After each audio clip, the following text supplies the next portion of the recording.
it has to be about the customer's needs. It can't be about the organization. And so you should know, again, based on the single finger and pointing to your ideal customer, what what are their pain points? Um, are the features of your solution, where did they come from? Or have you been in this business for 20 years? Have you worked with a number of folks that are in this industry? Did the product stem from all of that? Did you hire a team that was able to create the most frictionless interface because you know that that's the solution folks are looking for? Are you a scaling SaaS founder? Ready to make the leap from leading a team to leading an organization? Join us each week as we refill your think tank with actionable tips and strategies from great business minds you know and those you don't know yet. This is SaaS Fuel with your host, 5-time entrepreneur, SaaS founder, and globetrotting adventurer, Jeff Maines. Welcome back to the SaaS Fuel podcast, where SaaS branding is less about fonts and more about feelings because B2B buyers have emotions too. They just hide them in spreadsheets somewhere. I'm your host, Jeff Maines. I help B2B SaaS founders like you grow from traction to scale. Here, growth is more than just numbers. It's about crafting a future-proof company, premium valuation, and leaders who build a business of significance while living epic, adventurous lives. What makes a brand actually stick? Especially in a world flooded with automated content slop and forgettable messaging. In this episode, we unpack a framework built specifically for SaaS founders who want to stand out by standing for something. From uncovering your customers' pain points to rallying them around a common villain, this approach helps founders shift from broadcasting features to crafting stories that truly resonate. We explore how personal narratives aren't just nice to have, they're actually pretty essential. You'll hear how your journey, your mission, and your customer's transformation can build authentic trust in a landscape that's increasingly dominated by faceless automation. We also break down the 5-finger framework, a method for weaving storytelling, positioning, and long term loyalty into every aspect of your brand. You'll learn why marketing shouldn't chase algorithms, but connect with real people, and how transparency, adaptability, and strong service culture can turn customers into advocates. If you're tired of marketing that feels robotic and want to create messaging that's bold, clear, and built to last, this one's packed with ideas to power your next move. Get ready to take notes and take action. This is one conversation that could completely change how you show up. Our founder on Tuesday was Egil Ostus, co-founder and CEO of Unleash. He joined us to unpack the rise of feature ops and why the old ways of DevOps are no longer enough. Egil explained how feature management is evolving in an AI-driven world and why shipping faster doesn't mean taking on more risk. He shared how Unleash balances open source community with commercial scale and why developers need to understand the business side of product development.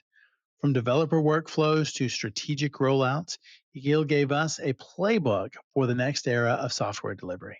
And our expert guest last week was Anthony Franco, serial entrepreneur and co-author of AI First Principles. Anthony brought us his signature no fluff approach to what it really takes to grow, automate, and exit successfully. He walked us through the wiser method, explained how to avoid automating broken systems, and warned of the dangerous myth of overnight success. With 6 exits under his belt, Anthony knows the gritty truth behind the founder's journey and how to scale with clarity, not chaos. If you missed either episode, go back and check those out. You got a little time to catch up over the next couple of weeks. My guest today is Jimi Gibson, VP of Brand Communication at Thrive Internet Marketing Agency, where he helps companies clarify their message and connect with the audiences that matter most. With more than 25 years in marketing and a past life as a professional magician, Jimi brings a rare mix of strategic insight and showmanship to the world of digital growth. He's a TEDx speaker, Forbes agency council member, and a trusted advisor to brands that want more than just clicks. They want connection. Welcome someone who turns brand messaging into memorable moments, Jimi Gibson. Hey, Jimi, welcome to SaaS Fuel. Great to be here, Jeff. Looking forward to our conversation. I am as well, because you have one of the most unusual career arcs that I think I've ever seen. Professional magician to VP of Brand Communication. What are maybe some lessons from the world of magic you still use in marketing today? Wow. Well, I would say it started early and I started working, doing the birthday party shows like every magician starts out doing. And then I got a gig doing some shows, corporate shows for a pretty large brand, global brand that we've all heard of. And when I started to try to figure out what I want to do when I grow up, I thought marketing was the closest thing to magic because it's about capturing attention, it's about holding that attention, and then ultimately it's about delivering the wow, the climax of the magic trick, the call to action or conversion. And so I think every time I get into some sort of communication, I think about what it takes to connect with an audience and then really move them to a decision. We can break that down even more, but if you walk out on stage as a magician, what are you doing? You're trying to connect with not a whole crowd, but each individual person. Yes. You might bring somebody up on stage and they sort of represent the entire audience, which can be likened to a target audience or an ideal customer profile. And then what are you going to say that keeps them engaged? There is a term, sitting on the edge of your seat. It's a theatrical term. Yeah. That means they're not checking their phone. They're not talking to the person beside them. They're not yawning. They're not thinking, oh my gosh, how am I going to get out of here? So you've got to really respect that attention. And then eventually you need to move them to the finale, which in most cases is a sale or some sort of conversion form fill call to action. I know we're talking about SaaS. That might be a trial. That might be a variety of different conversion things. Oh, that's really good. I see so many parallels between magic and marketing. Uh, so good. But I love the idea of connection because Yeah, that's really what you're doing in marketing as well. As you're looking to connect with each person, right. not with companies, not with everybody, but have that personal connection, so that people see it and they go, "Wow, this is for me. This is Yep. exactly what I need."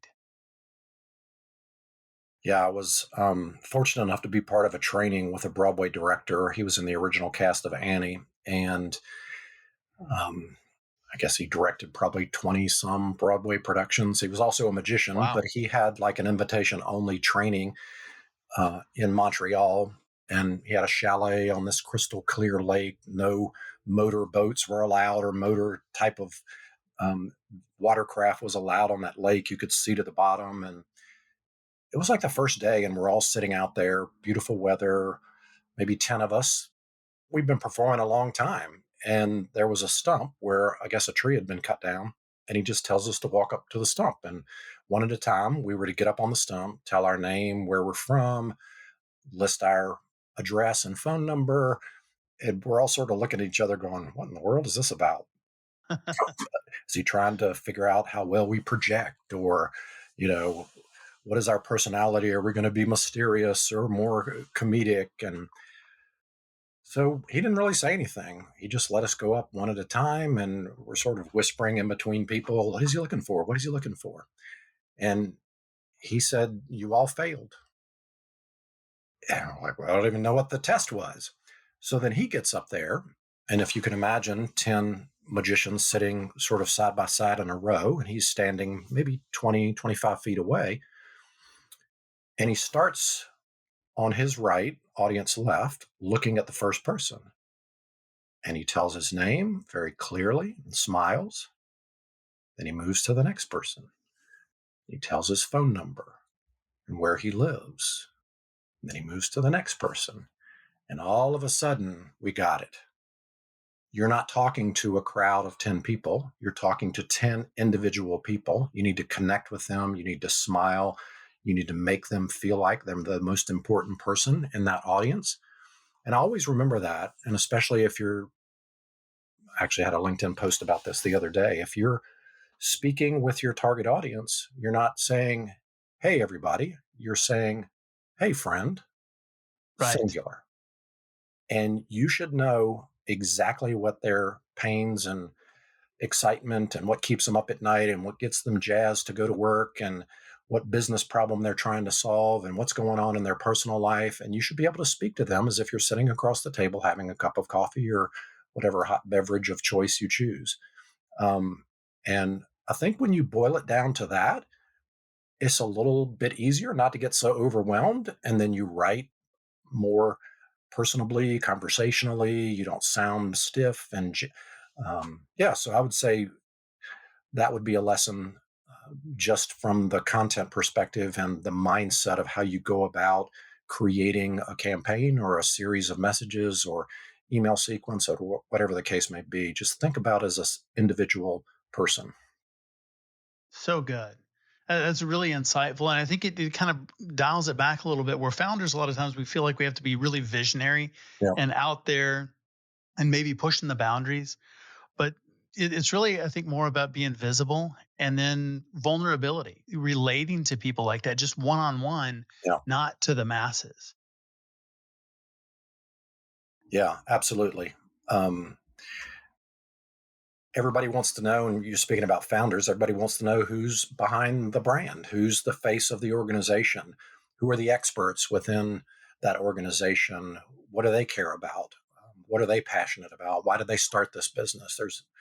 There's a bunch of things that can set you apart and have people understand why they should choose your solution over somebody else's, independent of the bells and whistles and functionality associated with the product. Yeah, I like that. Because people do want to, they do want to do business with somebody that they, can relate to. And companies are just, big impersonal entities. They're things. And when you can put a face to that and, be visible as a founder and be vulnerable and have conversations, I mean, I think that really builds affinity. I mean, it seems like a game changer, especially in SaaS, which can feel a little bit impersonal and, it's a solution that's an app. It's that kind of thing. But it's not connected to an individual. Right. Yeah. And I think there's a fear. Sometimes an owner or founder may get into a SaaS product to eventually exit, and they feel if the brand is really about them, it would be tougher to exit. I can see that perspective, but I can also see that once somebody gets the benefit of using that product, that they will be sticky and there is a way to hand off the baton to the next person. And then again, it doesn't have to be all about the founder. You should identify subject matter experts within the organization that may go with the deal. And, I think with the advent of the way AI and the answer engines, especially, right now, more than 50% of results that are coming out of Google are, that answer engine. The the need for a founder or subject matter expert within an organization has never been higher, because the citations that come along with these AI mentions, and whether, I mean, there's a preponderance of searches being done in Perplexity and Claude and ChatGPT, and they are citing sources that have authorship and expertise associated with it. They're not citing nameless blogs. So Mm. that's another reason why you've got to sort of put your signature on it and your stamp on it. And, we can get into some of the technical things behind that. But yeah, I would say it's more important than ever for a founder and an owner to have a personal brand for the soft, warm fuzzies and also the technical aspect of what's going on behind the scenes, especially with AI now. Yeah, that's really, really good. Yeah, you want to be the citation, That's not right. just cite other people, but because you're out there, yeah, you get cited. Yeah. And I think we have this window of opportunity now. And if you are being cited over your competitors, it's sort of a self-fulfilling thing that they will continue to present you as the resource. Um, right now, we're seeing, and we work with a lot of different clients, and the research shows that YouTube is actually being cited two, three, 400% more than other sources, Wow. because it is a face, it is a three-dimensional person. Um, Mm, Video is also the highest consumed content on the internet as of this year. Is about true. 82% of the content out there is video. Doesn't perform so well on LinkedIn, so you have to sort of pick and choose your platform. But if you are thinking about dipping your toe into the video world, go ahead and do it. There's your sign right there, to go ahead and start that channel. It's not difficult to do. Yeah, I like that. I'm surprised that the LinkedIn video doesn't do better. And I'm still betting on it. I'm still doing it. And yeah, it has to hit at some point because people are consuming so much video content. But I think it's really interesting how video it does well on so many other channels, but that one is kind of lagging. Yeah. All the information that I've been reading is they are trying to push it in that direction, but whatever the case, it just has not clicked like the other platforms, like Yeah, Instagram, um, TikTok, of course, YouTube. And, the advantage of YouTube is it's a search engine, right? So right. you go on there to find answers. The transcripts can be searched. They'll often show up in organic searches. And then they'll also be cited with these AI results that are coming up. So there's a lot of benefit from starting that. And then once you get in the habit, once LinkedIn kicks in, then you'll be ready to go and you won't feel like you're behind the game. Well, visibility, especially within an AI world, there's just so much more content out there now than there used to be. So I think standing out is something a lot of founders, are really wanting to do, trying to figure it out, Yeah, trying to crack that nut. Last time we talked, one of the most fascinating things you shared was your 5 finger framework, sure. and I think it is absolutely brilliant. I'd love to talk a little bit more about that, and do you mind sharing that here? Yeah. And I think, again, it came from being a magician, and a magician uses their hands to do the magic. And I started thinking about the 5 fingers. And, obviously, this is something that we carry around with us all the time. And I don't think Always. frameworks don't have to be complicated. And you mentioned the fact that with all of the AI generated content, AI cannot, you can train it to have a personality like yourself, but it doesn't know the bruises, the scars, the champagne toast and celebrations, the reasons why you started the business, your commitment to it. And so I'm probably going to give you a year's worth of content here, and we'll just get into it and then we can break it down however you'd like, Jeff. Sounds I'm good. going to start, and for those of you listening, I'm holding up my hand, my left hand. And those of you watching, you can follow along, but I'll start with the pinky. And we all remember that pinky promise that we made on the playground. And that pinky promise was binding. And you would say, I pinky promise too. And you didn't break that promise, or, your name wouldn't be too good on the playground anymore. And so as a founder, you have to think about, what are you promising? What are you Good. promising to your prospect? What are you promising to your current customers? What are you promising to the vendors that you work with? What are you promising to your team? Um, what are you willing to die on the hill for, that you will not accept anything but fulfilling that promise? And so, you've got multiple audiences that I've just named. There may be 3 or 4 promises that your company really is committed to. If you don't have these, it would be a great discussion for you to have with your team, to really go, what will we absolutely, no questions asked, fulfill a promise on? And so that would be the first one. And it's interesting how each one of these fingers sort of leads into the next one. I'm going to go to the ring finger next. And I held up my left hand specifically because the ring finger is where most people, at least in the Western Hemisphere, wear their wedding band. Yep. And you may think that, a wedding band signifies a promise, but it's a little bit more than that. There's actually a legend that said there was a vein that went from that finger all the way to the heart. It was called the Venus Amoris. They disproved that, but anyway, it's kind of a It's cool, a good story. good story. That's a Yeah, magician kind of story. that's right. That's right. But it's really that passion and that commitment, right? So my wife and I just celebrated 20 years of marriage. When you go into that marriage thinking, I'm in it for the long haul, that's a different mindset than thinking, well, I'm just up for a quick sale. I'm just going to churn through these clients. Um, if you want long term customer value, that's a different way of approaching your sales process, your onboarding process, your customer retention mindset. Um, and then it also signifies what is that passion that you bring to the business and how are you going to respect the courtship.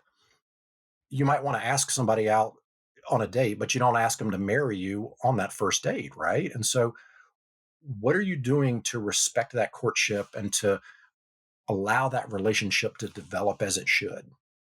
And what do you get excited about? And, if you think back to a relationship and you remember like that's all you ever thought about was that person, um, are you taking that same approach to courting your prospects and respecting that relationship and really going in for the long haul in that relationship and thinking back 20 years from now and go, oh, yeah, we still have, you know, most of the customers that were with us in the early days. That's an amazing thing that a lot of companies can't say. Yes, it is. Um, okay, for those of you listening, I'm moving on to the middle finger, but I still have all of my fingers up. So Jeff is not getting um, the vulgar sign there. And actually, people think it is a vulgar sign, but it's actually a symbol of defiance, right? And so if you think about Mm, flipping the middle finger, it's not, it's more about you're not going to tell me what to do, you know, to heck with you. It's a defiance. And that defiance is the villain or the enemy of your brand. And if you don't name your enemy, you're losing out on a huge opportunity to gather your group and your tribe around you. We've, all heard yes. about Seth Godin and the tribe. Um, and we all know brands that people will support no matter what. In social media, they will defend the brand for you. They will line up around the block to buy the new launch of whatever it is. They will register to get the upgrade or whatever the case may be. And, it could be a person, it could be a company, it could be an ideology that is the villain. And so I think once you name that villain, then you have an opportunity for many, many rich discussions. And that's not something that AI can do, right? You try to put something in mildly divisive into an AI tool, and it's going to push back and say, do you really want to say that? That's not respecting someone. And, you may Right. think that's not even like any big deal, but that's the way these engines work. Um, So I would encourage everybody to name your villain and then go through the process of exactly what I explained on how you can, gather your folks around you. And what it also does is it gives signals to people that you really don't want as customers to sort of make a U-turn and go to somebody else, right? When you stand firm on what your beliefs are, and again, it doesn't have to be rude or snarky. I don't know, maybe your brand is sort of snarky, and that's the type of customer that you want to cut to the chase. You don't want to, have a bunch of fluffy stuff, or it could be the opposite. It could be very open and inviting and tactful and ladylike or gentlemanly or whatever the case may be. But you got to let your customers know what you're about. And I'm just going to keep rolling, Jeff, and then we can break it Yes, down at the end. yes, Is go that ahead. okay? Okay. Yes. The next one is the pointy finger. And I said the pointy finger specifically because it is used to point. And I'll make a rude gesture and point. But, I think in the US, especially, we remember those posters from back in the day with Uncle Sam. We want Yeah. you, right?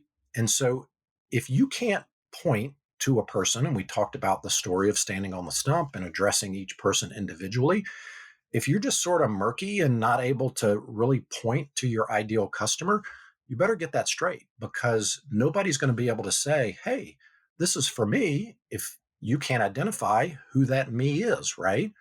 Yeah. It's also the symbol for number one. And so, with any communication, whether it be an email, a landing page, a video, you should have one person you're talking to, one problem you're solving, one solution, and one offer you're presenting. Otherwise, you're just going to confuse your audience. And so, if you take it through that filter, it can be painful to go, but I've got to tell them everything. Well, of course you do, because you love it and you know it and you want to be able to tell everything there is. But what you don't know is the person looking for you may have a lot of cognitive load. They're stressed out. They're looking for a solution. They may be distracted. The clearer you can be, the more likely you're going to be able to resonate with that individual. So, a couple of meanings there. The last one, of course, is the thumb, and that's a universal symbol for, hey, thumbs up, things are going great. Okay, well, how do you know they're going great? Do you have measurements and process? Do you have KPIs that you're looking at? What about the thumbs down? What's not going so great? How are you going to improve that? How do you know it's not going great? Are you measuring that? Um, it's also, the thumbprint. What thumbprint are you leaving? What lives are you changing by the customers that are using your product or service? What about the people who are on your team and work for you? How are their lives changing because they are part of an organization? Um, and then what unique thing are you bringing to this product or service? I have three sets of twins as nieces and nephews. They can open each other's phone with their face ID, but they can't open it up with their thumb. So it's unique to every individual. And Yeah. so that uniqueness is what you should be talking about. And so we just went through five fingers. I don't know how long that took. That might have taken 10 minutes. Off of those fingers, you have probably, I don't know, 8 or 10 different branches that we can talk about. And so you've got 40 to 50 topics that are unique to your business that you can talk about, that these can be videos, they can be social media posts, they can be blogs, they can be articles, they can be put in your sales funnel. And AI can't duplicate that. And so it'd be a great exercise for people to be able to go through that and just work through each finger. And if you're stumped, pick a finger. And Yeah. you've got plenty of opportunity to talk about some really cool stuff that's unique to your organization. What if a leadership book and a Netflix drama had a baby? That is The Captain's Keys, Storms, Emotional Wreckage, and a surprisingly practical leadership system that one CEO called the owner's manual and never got for 20 years of leadership. Here is the brutal truth. You're probably drowning in LinkedIn connections while starving for real relationships. I hear it all the time. Most leaders are exhausted from playing the lone hero, and it's killing both your results and your sanity. The Captain's Keys reveals a new leadership framework, the stability matrix, four specific relationships that prevent burnout while multiplying your impact. And this isn't just theory. It's a system that I've used to scale companies and taught over 1,000 executive leaders. So grab your copy today at thecaptainskeys.com, Amazon, or choose your own adventure, print, ebook, or audio. Stop drowning alone and build your stability matrix. Well, starting with the pink, yeah, I like the way that you did that, and really appreciate you going through that here. Sure. What does the SaaS founder's promise need to include or look like today to help them cut through the noise and stand out? Yeah, I would say um, it has to be about the customer's needs. It can't be about the organization. And so you should know, again, based on the single finger and pointing to your ideal customer, what what are their pain points? Um, are the features of your solution, where did they come from? Or have you been in this business for 20 years? Have you worked with a number of folks that are in this industry? Did the product stem from all of that? Did you hire a team that was able to create the most frictionless interface because you know that that's the solution folks are looking for? And so when you take the mirror looking at yourself and you turn it into a window looking at your ideal customer profile, you have to speak to that individual from the founder's perspective and say, we've heard you. We have spent X number of years developing this. We will continue to make revisions based on feedback. Here's my personal email address. You can email me and tell me what you like or don't like about it. And we will put that in our product review session that we do every Monday. We have an open call on the third Friday of every month. Last month we had 1,500 users show up. So all these triggers are going off in people's heads, going, "Oh, it's not a sell it and forget it kind of business. They're going to constantly be upgrading, you know, especially in the SaaS business. Everybody knows who their competitor is. So it's sort of this leapfrog thing where people are, add this feature, add this feature. And so, why are they going to stay with you? Is it your customer service that you're committed to? Is it your constant improvement or innovation? So again, I'm just rattling things off, and some of these may stick with one founder, and some may stick with another founder. But you have to be transparent, authentic, and again, what's that promise you're making? And what? So the other thing that happens in AI is they're actually looking for the sentiment around your brand, and so reviews are extremely important. And if the sentiment around your brand is they keep their promises, then I would say you've done a good job with the pinky promise. So good. Ring finger, all about relationships, long term passion. I think that ties right into the promise. You know, are you building those relationships that do span time and that people want to stay? How do great brands build trust beyond just the transaction? So now we've got them, they're in. How do we extend that out? And then what's the cost if they don't, build that trust beyond the transaction? Yeah, and I think we've all read the research that it's much more cost effective to keep a customer than it is to get a new one. Yep. We've all seen promotions where to get new customers, there's a deep discount, and the current customer is like going, "Wait a minute, why can't I get that discount?" I hate Um, those deals. yeah. So you have to think about the unintended consequences of your action, basically protecting your family of users. Um, Obviously renewal, whatever that renewal is, if it's weekly, monthly, yearly, 3-year contract for larger things, whatever that is, what are you going to do to respect that? And then what are you going to do when a decision is the right thing to do, but it's the expensive thing to do? And if something goes south and an installation was not handled correctly, what are you going to do to communicate that you're going to stick behind it and you're going to make this right, no matter the cost? So I think all of those things go back to, again, what are you promising? If you're promising that you value this relationship for the long haul, and I'm just going to use some marriage terms, do you need to go to counseling together? Do you Mm. need to take a retreat and work on your relationship and really listen to the other person? Stephen Covey says, seek first to understand before being understood. If you're constantly trying to state your case and you're not listening to the other person's perspective, you have no empathy. And so I think all of these things play into that long term relationship. And then how are you going to communicate to your customers that they still excite you, and you still want to know about them, and you still value that relationship that they connected with you however long it's been. Do you treat your people that have been with you a month the same that you've treated the folks that have been with you 5 years? I don't know. Maybe there's some rewards for people sticking around longer, and that relationship gets deeper over time.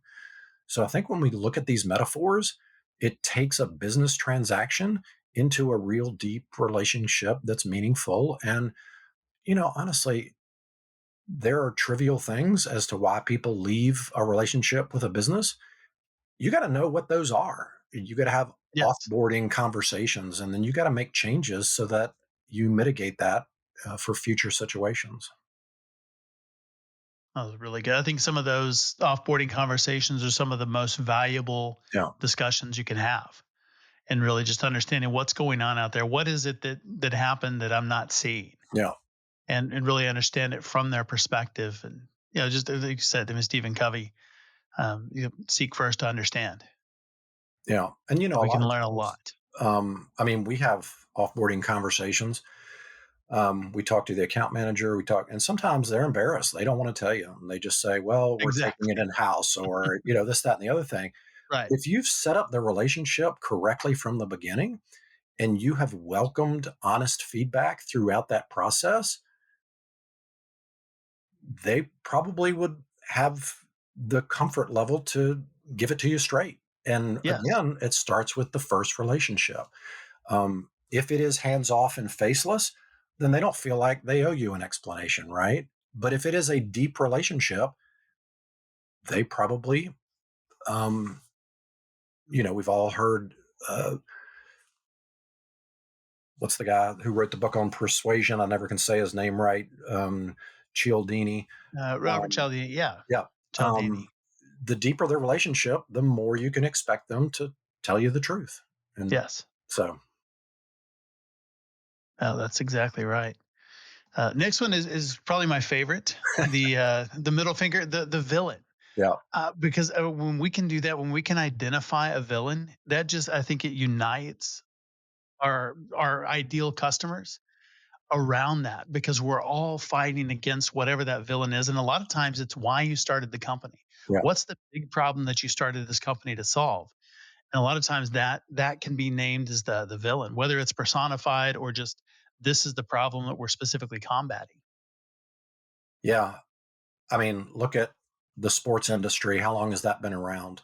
You have leagues and teams and players on the teams and all of the interactions, and people tattoo logos and show up at bars to watch the game and scream and Yep, yell. And it's just the way we're built, right? And so, why it shouldn't it is. be the same in business? And again, it can be friendly. And, I'm sure you've got business relationships, and uh, you can talk trash, and then you can go out and have dinner together and go, hey, this is just sort of friendly banter. But yeah, you're exactly right. It's probably why the business was started, because there was a need and there wasn't anybody solving that need. And so I would say a good way to figure out what that villain um, is to look at the reviews or things that are showing up on your competitors' site or any review platforms, and they'll give you the script as to what they don't like about that product, and then you can go, oh well, if our product is solving that problem, I need to identify that. And perhaps not that the other product is bad, but it just is, they've not put a focus on what you have um, identified as a differentiator in the marketplace. And then sometimes it is right to call somebody out if they're doing bad business. And again, you don't have to name them by name. If it's in an industry that's pretty tight, people are going to know uh, who the villain is and who the enemy is. And I think too many folks are scared to go down that path, and they're missing out on a lot of opportunity to rally a crowd around their brand. Uh, Very insightful. And the villain doesn't have to be a competitor. Sure. It could be, if you're, productivity Mm, software, for example, if that's you, then it could be the time thief. It's stealing away time. It could be any problem that you solve. Um, in our healthcare company, I mean, it's not understanding billing. So the billing bandit. yeah. Thank So you you have for somebody that. who doesn't understand what it is that they owe. Yeah. So Perfect. lots and lots of things like that you can use. That it's a problem, it's a villain that we all want to defeat, and Mm, so you're uniting your people around that brand story, and around that it's solving the problem. And if you can give it a name and an archetype and personified, I think it's even better. But I think it's so good because it adds personality to the brand. And I think, it just again creates affinity around that because it's something that somebody goes, hey, that's for me. I want to solve that too. That's my villain. yeah. And with all the AI image generation tools and video generation tools now, you can get really creative with some of this stuff. And, it ends up being Yeah. fun. Yeah. Yeah. Yeah. So good. Well, pointy finger, what does it look like when a SaaS company, truly locks in on one target, one problem, one offer? And how have you seen that transform their growth? Yeah. I would say there is a fear that if you name one person, you're going to alienate the other folks that may uh, want to pay you. And we call it a target market because the bullseye is that ideal person. Yes. And it's really a combination of the best case scenario for all of the attributes associated with who would be the best customer for you. And it doesn't mean that these other folks are not going to get value, but more often than not, if you go for this particular type of person in this particular type of company and identify these specific things that uh, make them the hero in their organization for choosing you, then it's very easy for that person to go, oh my gosh, how did they know that that's what I go through every day? When you are nondescript and vanilla and very wishy washy, then these folks are not going to know that it's for them. And so I think you asked me for, any case studies or things that would prove this point. We have 1,000 active clients. We go through this conversation constantly. When we're putting together a website, when we're putting together landing pages, when we're putting together an ad platform, especially if it's a social ad platform, you have to make choices. You have to go, who am Yeah. I going after? Because this data is rich. And I would say we've never been in a time where A B testing is more valuable than it is today. And yeah, you can have multiple ICPs, you can have multiple landing pages, you can have multiple campaigns. Let the numbers tell the story. Go ahead and pick two or three. Um, put some skin in the game and see what that reaction is to that uh, content that you put out there. And I think you would be happy and surprised to know that again, you're going to get this group around you. And again, you need to do some research and figure out are there enough fish in the sea for the particular ICP Sure. that you're identifying, right? And so you can't make it so specific that there's only 1,000 of these people and your subscription rate is not sustainable if you got Right. 1,000 of those people, right? So there is some third grade math that's involved. But yeah, I would say those are some off the top of my head tips. That's really, really good. And yeah, companies all the time, they're like, who's your target audience? Well, it's small business, like Right. all 300 million of them. Yeah. Yeah. It's just, but then you can get down so narrow where it's 1,000 people. Okay, if your price point is $1 to $5 million a Yeah. year, then that's probably okay. Yeah. But if it's $29 a month, that's not going to work. Right. Yeah, Yeah. And again, the cool thing is there's plenty of tools out there to discern, what is the population exactly, and exactly. use them to your advantage. Yeah. Well, let's talk some thumbs up.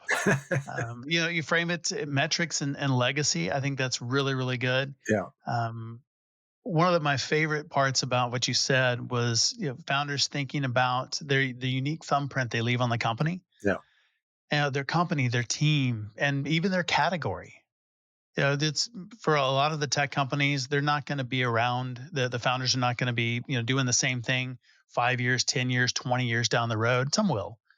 But a lot of times they'll outgrow that. The company will be acquired. I mean, a million other things can happen. But what is that unique thumbprint that they leave on the company, their industry, or the people that they work with? Yeah. Are you purpose driven that you want to change the dynamics of a particular part of that industry? Do you give back a portion of your profits to help people around the world? We do that at Thrive. Um, are you a disruptor that you are bringing something to this particular industry that has never been done before, and you end up being the reference point of the new tomorrow that everybody else follows? Um, are you owner driven, or excuse me, are you employee owned, and you have changed the trajectory of all of the people on your team that now they're in ownership? How are you providing for their families by this being in existence? So forth and so on. It can be specific to each individual founder and owner.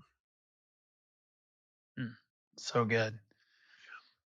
You mentioned just content and being kind of beige and boring and in the middle and not for everybody. Right. Um, generative AI can definitely mimic tone, but it can't replace experience, founder stories, real world happenings of building in public, something that's really, really big Yeah. right now.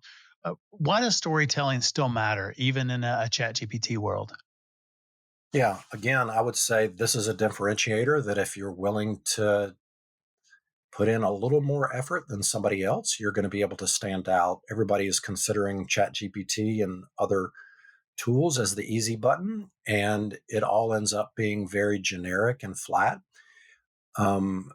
There is an acronym that Google uses, and so I'll talk a little bit about the technological reasons why you would want to go uh, down this route, and then also the warm and fuzzy reasons you want to go down this route. So Google and then other AI tools have adopted this as well. For any type of content to stand out, it has to check four boxes: expertise, experience, authority, and trustworthiness. And so that is Mm, the acronym EAT, EEAT. And if it has one or more of those, hopefully all four, then you're going to rise to the top in whatever venue that is. And ChatGPT, it's very difficult to check all of those boxes with content because if we go back to my background as a magician, really all of these platforms like Perplexity, if you're asking it to do content, Claude, Gemini, ChatGPT, they're just really bad mind readers. And mm, what I mean by that is they have unemotional gobs of data. And all they're trying to do is predict the next word to put in front of you based on the prompt that you give it. And it has a limited brain set. And I'm not saying that it's not, exponentially transforming day after day after day. But sure. if it's going out there and if it's cataloging everything else except for you, how is it going to know the struggles that you went through, the lessons that you learned, the on the street, in college, uh, degrees that you've earned, so forth and so on, all of those technical things that have taken you years to do, all of the trust factors that you've built up over time, there's no way it can know all of that about you. Now, yes, you can build a custom GPT, you can feed all of that information in there.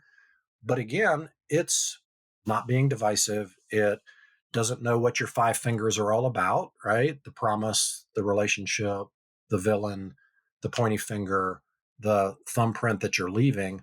Those combination of five things are what bring the heart and soul to your content. And what we're seeing is that when you sign off, and I'll say this either by a byline or name mentioned in content as the owner, founder, or some subject matter expert within the organization, you're going to get cited um, much more than an article that has no element of that acronym, EEAT, or the five fingers, or a name and a title associated with it. When your title as founder or owner is associated with content, and that starts to spread out across your footprint of your brand, that's where the magic happens. Pardon the cliche. Um, and that's one reason why I'm on this podcast, because I want to help founders and owners understand what's going on. But then I also want to build my own personal brand because I am being interviewed on this podcast that has life beyond, uh, just me showing up, right? It's going to be Right. distributed across Right. the internet, right? And so that is an activity that you should be involved with. And um, there is a window of opportunity where if you put some effort into it, you are going to see the results. And once you start seeing the results, you're going to be amazed. I was speaking with a client who just came on board as the new CMO for a global B2B brand, not SaaS, but I think it holds true here. And I asked her, what's your first thing that you're going to do? She said, we're going to put together a personal branding playbook for every franchisee. And I was like, oh, wow, okay. Mm, wow, that's good. Why is that? And she said, well, As a franchisee, we have relied on the logo for too long. And Mm, especially in local markets, when a franchisee shows up, whether it be a ribbon cutting on social media, is interviewed by local press, we see their referrals increase 30%. And so if you go back to the five fingers, what do you care about? As a founder, as an owner, um, again, it could be in your local community, it could be regionally, it could be globally, it could be sure. within the US. Don't think it all has to be about business. Again, are you part of some organization that you're a member of? I started writing for Forbes and Entrepreneur because I wanted to expand my personal brand outside of just what's on the website. Um, Through an interview, I'm now a board member. That relationship expanded. I just had a phone call this morning where I'm going to be a guest contributor and speaker through a curriculum at a top tier university, right? And so all of these things can lead to relationships and lead to exposure. And again, I'm genuinely interested in teaching people about this. And so when you're genuinely interested and you create in public and you put yourself out there, you're going to be amazed at how this can start to blossom and get that snowball rolling down a hill. So sorry, I just went on a really long stump speech there. But yeah, I'm passionate It's about this and fantastic. believe that founders and owners uh, need to do this. That's so good. Well, if a SaaS founder had to boil down their message to one sentence today, what would that sentence have to include? Like always include? Well, I would say there are four stories that a founder should and a brand should always tell, and it should contain components of each one of these. So, one is the founder's story, and that again is why you started this business. The other is the purpose story. If it's not about the money, what's it about? The next one is the customer story. And then the next one is the transformation story, or what's going to happen if I engage with this business. And so, if you can include elements of each one of those in a short paragraph, you will have covered the most important areas that would let somebody know what you're about, what transformation they can expect, what someone uh, loves about your brand who's experienced it, and then what do you care about? And if you package it all up like that, you can have a really short version for a press bio. You can have an introduction if you're giving a talk at the local Rotary Club, or it could be on your About Us page on the website, or it could be a video that you put out there. So it can stretch and grow or shrink and expand as needed. But yeah, I would say that's the best framework I could give you. Outstanding.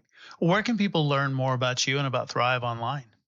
Yeah. And so my commitment is I post on LinkedIn every day, some sort of tip or education or inspiration or something appropriate to what I'm doing. So you can connect with me there.